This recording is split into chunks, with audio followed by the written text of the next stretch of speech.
Já estamos de volta com Hora Geral na manhã dessa quinta-feira e hoje nós teremos dois convidados aqui no Hora Geral e a participação importantíssima do telespectador no 3041-6777. Aqui à minha direita, o Wilson Caetano Araújo, que é o presidente da ONG Emily, Uma Paixão pela Vida. Meu amigo Wilson, bom dia, obrigado pela sua participação aqui no Hora Geral. Bom dia aos ouvintes, obrigado pelo espaço para estar divulgando o nosso trabalho. Vamos torcer para que a população venha conosco e consigamos aí uma mudança significativa nesse Estatuto da Criança e Adolescente. E também o professor especialista em Direito Penal, professor Alex Salim, que fazia tempo que não retornava aqui ao Hora Geral, hein? Muitas atividades, né, professor? Bom dia, Douglas. Bom dia ao público. É realmente corrido, mas é sempre um prazer participar do seu programa e pode contar aí com a gente. Obrigado, professor. Bom, um tema importantíssimo, eu já vou direto ao assunto, tanto é que vai acontecer um evento hoje à noite no consistório da Universidade de Santa Cecília. Tem até aqui o lançamento, agora plebiscito, um movimento para assinaturas de alteração da maioridade penal. Vai acontecer hoje, a partir das 19 horas, no consistório da Unisanta, ou seja, no bloco M, que fica na rua Oswaldo Cruz, 247. Inicialmente, eu quero passar a palavra para o Wilson para explicar qual o intuito de angariar, de conseguir essas assinaturas, um número, eu julgo, significativo, mas, a meu ver, não tão difícil de sensibilizar a população. A intenção do nosso movimento, coletando essas 1.200.000 assinaturas, isso é cumprindo a Constituição, é que a população tenha o direito de opinar sobre essa situação que vivemos hoje, o envolvimento do menor no crime. Porque, segundo vários levantamentos, várias pesquisas feitas, 93% da população é a favor de uma alteração. Sim. Inclusive, os jovens são a favor, porque eles não admitem serem tratados como simples ignorantes no assunto. Porque eles sabem o que é certo e errado, e eles também estão à mercê dessa situação. Então, é necessário que se discuta esse assunto e que o governo abra espaço para a população se manifestar. Agora, isso para que o telespectador possa entender e participar também, esse abaixo-assinado justamente para que seja promovido um plebiscito e que, através do plebiscito, a população possa ser ouvida se ela é favorável ou não à maioridade penal? Exato. As pessoas vão opinar se elas querem ou não alteração na maioridade penal. Nós damos um primeiro passo, é uma ideia, de que o menor de 18 anos que cometa crime de extremo potencial ofensivo, crime de morte, sendo avaliado, diagnosticado que ele tinha conhecimento do dolo que ele causou, ele possa ser julgado e condenado. Ele passa por um especialista, diagnosticando que ele tem esse conhecimento, ele possa ser julgado. Sendo condenado, ele vai cumprir uma medida em regime separado até os 18 anos.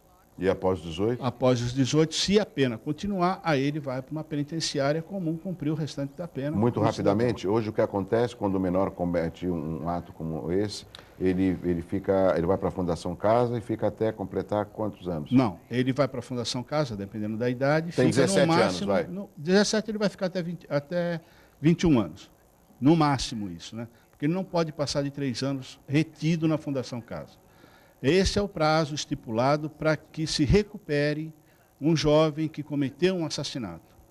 Nós sabemos, vários estudos em outros países, fora daqui, de que é impossível essa recuperação.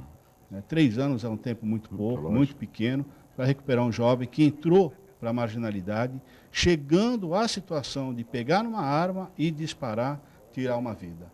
Agora, professor Alex Salim, o nosso amigo o Wilson, ele passou por um dos momentos que eu julgo mais difíceis da sua vida. Ele acabou perdendo a sua filha, a garota Emily, porque, só para ilustrar e relembrar aos telespectadores, a Emily estava com uma máquina fotográfica e passou um menor e queria a máquina dela, ela, lógico, um instinto natural, não, é minha. E acabou sendo literalmente assassinada por um menor porque a garota, a Emily, a filha do Wilson, não deu a máquina fotográfica na qual ela estava sendo roubada. E a partir daí, todo o drama de uma família, a perda de uma filha, o enfraquecimento da justiça acabou provocando, eu coloco aqui hoje o Wilson como esse nosso símbolo, professor Alex, é uma iniciativa que possa provocar a sensibilidade da população com relação a um tema tão importante que é a maioridade penal em vários estados da nação? Douglas, esse tema é um tema polêmico, é um tema sensível, né?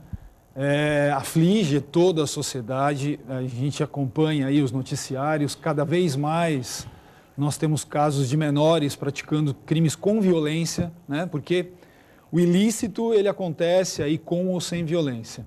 E a incidência vem crescendo, né, de crimes violentos. Sim. E me parece que há realmente um clamor público com relação a essa providência. Evidentemente que essa movimentação é válida, que nós temos que provocar essa discussão. Eu só quero lembrar o seguinte, recentemente, agora dia 19 de fevereiro deste ano, uma proposta de emenda à Constituição, né, da lavra do senador Aloysio Nunes, ela foi rejeitada na Comissão de Constituição e Justiça, porque ela foi considerada inconstitucional. Mais ou menos no formato como o senhor Wilson colocou aqui, que o menor ele fosse responsabilizado a partir do momento que avaliado constatasse que ele Sim. tinha conhecimento, ele compreendia a gravidade da sua conduta. Então, essa proposta, recente agora, a proposta foi rejeitada. Foi rejeitada. A proposta de 2012, em 2014 foi rejeitada. Desde 93, nós temos apresentação de propostas de emenda à Constituição nesse sentido, para alterar a maioridade penal. Só para que o seu público entenda, a Constituição Federal é aquele conjunto de normas básicas, né, que regem o Estado brasileiro, e a maioridade penal está colocada na Constituição. Não é uma questão do Código. O Código também prevê a maioridade penal. O Código Penal. Mas a Constituição traz esse limite de 18 anos. Inclusive, há uma discussão se seria possível ou não alterar a Constituição nesse tema, porque seria uma cláusula pétrea, né? Um direito fundamental. Então, é óbvio que a iniciativa é importante, mas nós observamos, pelo menos em fevereiro, até fevereiro de 2014, que não há uma vontade política de alterar esse contexto. Agora, e com a angariação, a conquista dessas 1.200.000 assinaturas, não seria uma provocação muito mais dura e que colocaria em xeque, inclusive, a Câmara Federal, que teria que provocar a presidência para promover um plebiscito como esse? Com certeza. A coleta de 1.200.000 assinaturas, na verdade, vai funcionar como pressão para que o Congresso Nacional, porque o Congresso é que tem a capacidade exclusiva de convocar o plebiscito. O número de assinaturas, né, se colocou aqui 1.300.000, esse número ele é colocado para que nós possamos fazer a chamada iniciativa popular. Eu posso apresentar um projeto de lei na Câmara dos Deputados? Posso. A população pode fazer isso? Pode, mediante a coleta de 1.300.000 assinaturas. Não importa o projeto. Não importa o projeto. De lei. Agora, plebiscito, ele é sempre convocado pelo Congresso Nacional. Mas se provocado... Evidentemente. Independentemente do número de assinaturas, né? É óbvio que isso vai causar o quê? Uma pressão popular no Congresso. Né? Até você havia me perguntado, fora do ar, se há a possibilidade de assinatura virtual ou não. Isso. Né? Existe essa questão que hoje não é possível, a assinatura virtual ela não tem validade, né? Ou seja, virtual é aquela pessoa que tenta participar através da internet. Sim, ela funciona como um instrumento de manifestação e pressão, mas ela não tem validade jurídica para a apresentação de um projeto. Agora, o plebiscito, ele independe do número de assinaturas. É óbvio que, com certeza, angariando um número elevado de assinaturas, o Congresso vai se sentir pressionado. Agora, o Wilson, esse abaixo-assinado, eu estou até com uma página aqui dele, é fácil da população, de repente, imprimir e tentar... vou levar no meu trabalho lá e vou tentar conversar com os meus amigos e colher essas assinaturas para provocar um plebiscito. Ou seja, como que a população pode participar? É fácil. Temos um site, www.umapaixãopelavida, tudo junto, sem acento, sem nada. umapaixãopelavida.com.br. Ou no Facebook, Agora Plebiscito. Agora Plebiscito.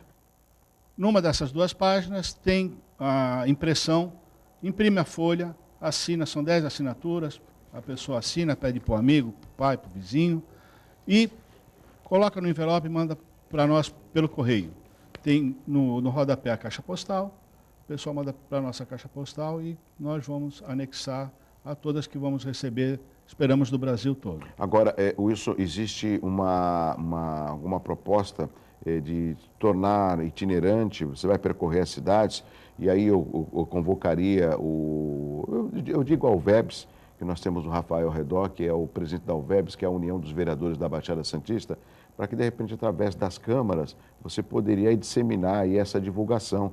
Afinal de contas, são 128 vereadores nas câmaras que compõem as 9 cidades. Depois eu posso até te passar o contato do Rafael Redó para provocar, através das câmaras, essa divulgação, para a gente colher o mais rápido possível essas assinaturas. Você tem uma ideia, um prazo máximo para ter essas assinaturas, Wilson? Não temos, até pelo seguinte, vai começar a eleição, né, a campanha eleitoral, então nós vamos parar o nosso movimento. Vai parar em junho? Em junho. Justamente para que não haja manifestação dentro do movimento, não ocorra problema nenhum, porque é um movimento apartidário. Concordo. Né? Mas o apartidário não é que não tenha políticos, não. Tem que ter. Tem que ter. Quanto mais, melhor. Não pode ter ideologia partidária. E o que eu entendo também é que no momento de eleição, que nenhum candidato queira surfar num tema tão importante. Nesse sentido, você foi prudente, né? Isso. Então, até junho, no site você pode imprimir, depois ainda vai de novo dar o endereço e lógico, fazer parte desse abaixo-assinado. E em outros estados, existe algum contato? Nós temos algumas associações, alguns grupos de famílias que são vítimas como nós. No estado do Pará, tem o Movida, o Movimento pela Vida. No Paraná, temos o Movimento Jorge Renan por Justiça. Temos outros em Mato Grosso do Sul, mas precisamos que esses grupos tenham apoio nos seus estados. Então, quando eu falei do apolítico, né, nós vamos precisar dos partidos nesses outros estados dando um apoio a essas associações na coleta das assinaturas. E eu, publicamente, Wilson, me comprometo com você de levar algumas dessas, vou imprimir hoje durante a tarde, hoje tem sessão na Câmara de Santos, vou pedir no plenário para que o presidente autorize para que os vereadores, os 21 vereadores da Câmara de Santos, eu não posso falar em nome de todos, mas sou um dos 21, mas tenho certeza que todos os vereadores estarão assinando esse abaixo-assinado para aí fazer coro junto com outras assinaturas. Esse é meu comprometimento público com você e os telespectadores, para que a Câmara de Santos, tendo aí o presidente Sadal Nakai, possa promover essa divulgação e a gente acelerar essas assinaturas, Wilson. Eu agradeço. Eu só queria fazer até um lembrete, né, o doutor Alex, por causa do seguinte, nós vivemos hoje não, mas vivemos já numa democracia, e a democracia pressupõe a vontade expressa do povo. Sim. Acima de tudo. Né? Então, a questão do estatuto, ele ser cláusula pétrea ou não importa para 93% da população. E isso é que tem que ficar claro. Nossos representantes estão lá justamente para nos representar. Lógico. E fazer o que nós determinamos, o que nós queremos. Então, acho que essa é a maior cláusula pétrea de uma democracia. Né? Então, contamos com esse esclarecimento dos nossos representantes, dos nossos políticos.